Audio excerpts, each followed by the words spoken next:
Guys আমি তোমাদের বলছিলাম লাস্টের গেমটা পুরো অস্থির। হ্যাঁ গাইস, যে গেমটার গ্রাফিক্স অস্থির, গেমটা হলো আমাদের ইন্ডিয়ান বাইক ড্রাইভিং 3D এর নতুন ভার্সন। এটা কিন্তু বাইক ড্রাইভিং 3D গেমের চেয়েও অনেক সুন্দর। গেমটার নাম হলো Indian car and bike driving. আমি প্লে স্টোরে চলে আসলাম এবং সার্চ দিলাম Indian car and bike driving লিখে। তারপর গেমটা আমার সামনে চলে আসলো।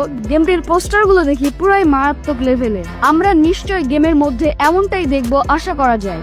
গেমটার সাইজ হলো মাত্র 109 MB, যেটা গেমটির কোয়ালিটির তুলনায় খুবই সামান্য। চলো গেমটা ওপেন করি। আমার আর দেরি হয়েছে না, তোমাদেরও নিশ্চয়ই। তো গেমটাকে প্রবেশ করা মাত্রই তুমি এমন দেখতে পাবা এবং চারিদিকের গ্রাফিক্স দেখো কতটা রিয়েলিস্টিক। গেমটিতে তোমরা অসংখ্য বাইক চালাইতে পারবা, KTM বাইক গুলো, কাওয়াসাকি বাইক, আরো বিভিন্ন স্টাইলের বাইক ডায়াল কোড দিয়ে আনতে পারবে। এটা হলো GTA 5 স্টাইলের গেম। গেমটিতে ফ্র্যাঙ্কলিন ক্যারেক্টার থাকবে এবং সেটাকে তোমরা কন্ট্রোল করতে পারবা এবং ফোন থাকবে, বিভিন্ন ওয়েপেন থাকবে যেগুলো তোমরা ব্যবহার করে অনেক কিছু করতে পারবা। তোমরা এই গেমটি ভালো মতো এনজয় করতে পারবা।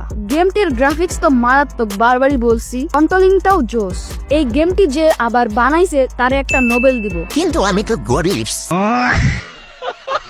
গেমটি ওপেন ওয়ার্ল্ড, তোমরা চাইলে ইচ্ছা মতো ঘুরতে পারবা, হেলিকপ্টার চালাইতে পারবা, ফাইটিং করতে পারবা। মিশন আছে নাকি জানি না, কিন্তু যদি থাকে তাহলে মিশনও কমপ্লিট করতে পারবা। এবং গেমটা যদি বলো 10-এর মধ্যে কত দিব আমি, তাহলে আমি এটাকে 10-এর মধ্যে 10 দিব। কিন্তু এটা একটু হেভি গেম।